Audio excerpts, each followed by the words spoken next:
Bonjour, mon nom est Félix. Puis aujourd'hui, c'est la première vidéo où on va commencer à construire le Supreme K3 pour la drift.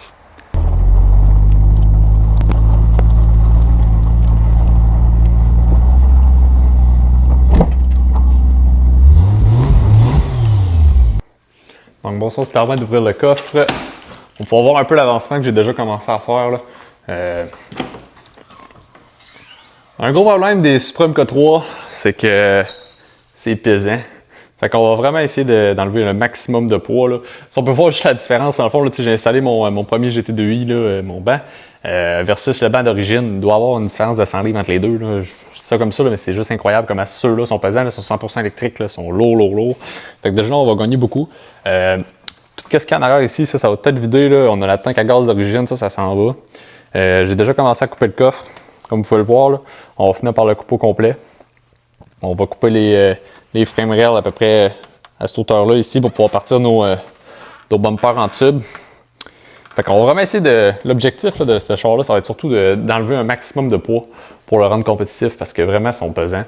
Après ça, on a un toit Targa qui est une grosse faiblesse parce que là, on est sur un frame un peu plus mou. Fait qu'on va pouvoir le resolidifier en mettant une cage dedans. Ça va donner un peu de stiffness au char. Puis on va pouvoir et tout stitch welder qu'on appelle. Dans le fond, on va pouvoir tout souder au pouce les plaques du véhicule. Fait qu'on va commencer dans le fond pour un peu démonter tout ça.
Alors bon, là, on a déjà enlevé pas mal une grosse partie d'en arrière qu'est-ce qu'on avait enlevé là, en premier lieu.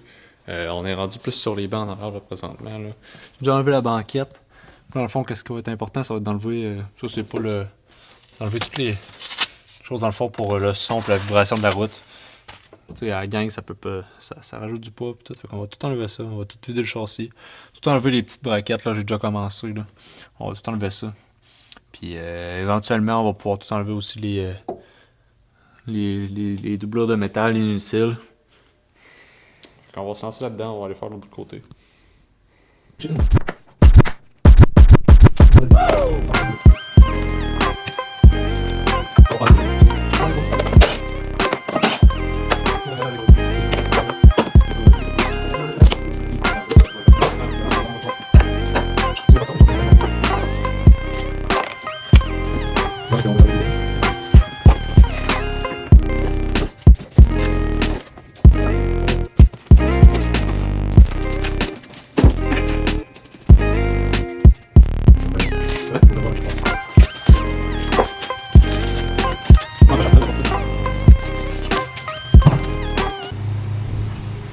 Donc bon, l'intérieur est complètement enlevé au complet.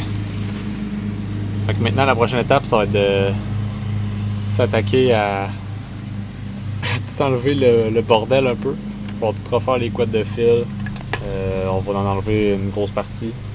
J'ai reçu mon stock aussi pour faire mon panneau de relais, switch, tout ça pour tous mes accessoires qu'on va garder.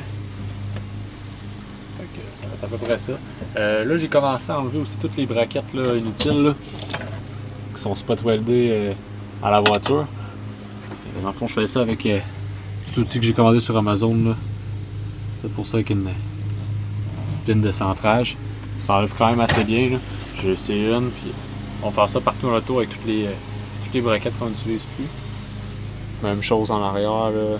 Je pense aux braquettes des bancs. Au Brésil Chuck Tower, c'est en arrière. Fait que, on va tout clairer ça, puis je vous reprendrai.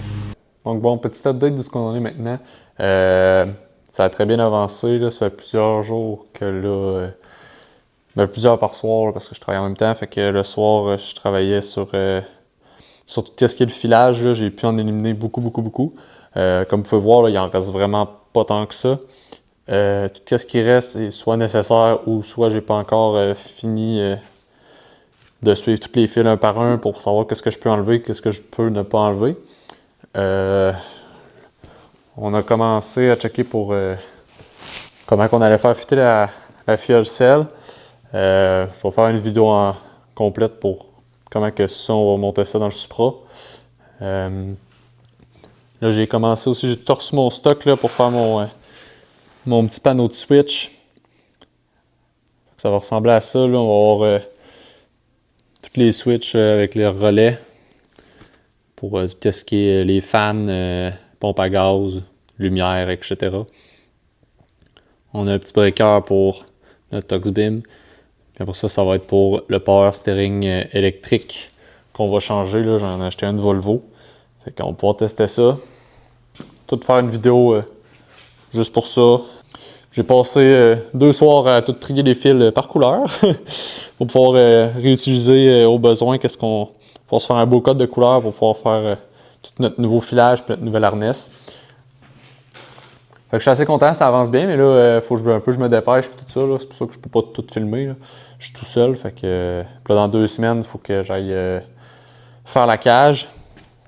Fait que ça, c'est vraiment... Il va falloir aller porter la voiture au Saguenay, au Lac-Saint-Jean, en gros, chez Ferdec, qui nous commandite la cage.